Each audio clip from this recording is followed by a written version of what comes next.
Rangkuman RM5. Pertama, pemberian CJ pengecualian vaksin COVID-19 kini dipertimbangkan. Menyedari terdapatnya kumpulan individu yang tidak dapat menerima suntikan vaksin COVID-19 disebabkan alahan atau kesan sampingan, kerajaan kini sedang mempertimbangkan pemberian sijil pengecualian vaksin. Cadangan itu telah diperkatakan oleh Menteri Sains, Teknologi dan Inovasi Khairy Jamaluddin ketika melakukan tinjauan di Pusat Pemberian Vaksin PPUM. Tindakan ini adalah suatu pembelaan untuk kumpulan yang memiliki sistem ketahanan badan yang lemah. Untuk penjelasan lanjut, pertimbangan pemberian tersebut hanya tertumpu kepada mereka yang tidak layak menerima suntikan vaksin sahaja. Ini bermakna tidak meliputi kepada kumpulan yang menolak suntikan vaksin COVID-19.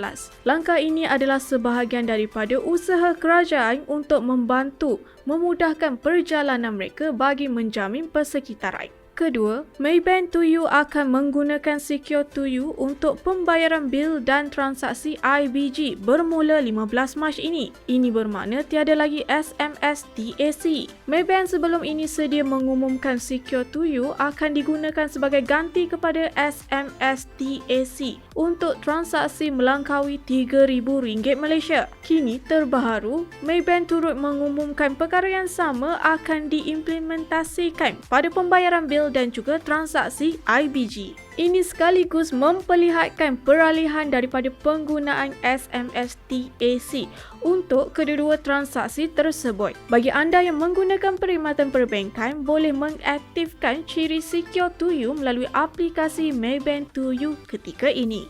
Ketiga, bermula 11 Mac 2021, individu yang ingkar arahan SOP akan dikenakan kompaun sehingga RM10,000 Malaysia. Seperti yang umum ketahui sebelum ini, kompaun SOP adalah pada kadar RM1,000 Malaysia sahaja. Namun kini, pada 11 Mac lalu, ia telah dikuatkuasakan pengenaannya sehingga RM10,000 Malaysia sekiranya individu gagal mematuhi arahan SOP PKPB dan PKPP. Untuk maklumat, itu adalah termaktub kepada individu sahaja. Sementara itu bagi syarikat yang gagal mematuhi SOP, PKPB dan PKPP pula bakal dikenakan denda sehingga RM50,000 Malaysia. Oleh itu, orang awam serta syarikat perlulah sedar akan penetapan paras kompaun terbaharu ketika ini. Untuk maklumat, pengenaan denda kompaun ini telah diwartakan di bawah Ordinan Darurat Pencegahan dan Pengawalan Penyakit Berjangkit Pindaan 2021. Bagaimanapun, PDRM mengatakan penguatkuasaan ini bukanlah tindakan untuk menghukum orang awam,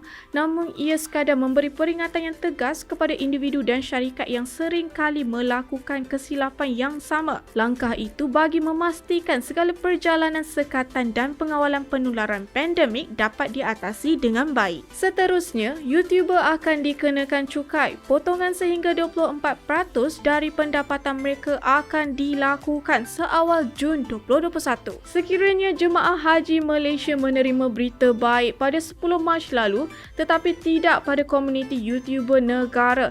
Ini kerana platform YouTube telah mengenakan cukai potongan pendapatan sehingga 24% menerusi AdSense akan dilakukan. Penguatkuasaan Undang-Undang Amerika Syarikat itu akan dilakukan mulai awal Jun 2021 ini. Oleh itu, komuniti YouTuber perlu mengemaskinikan pendapatan mereka berhubung dengan percukaian sebelum 31 Mei ini. Ia bagi mengelakkan potongan yang lebih tinggi berlaku.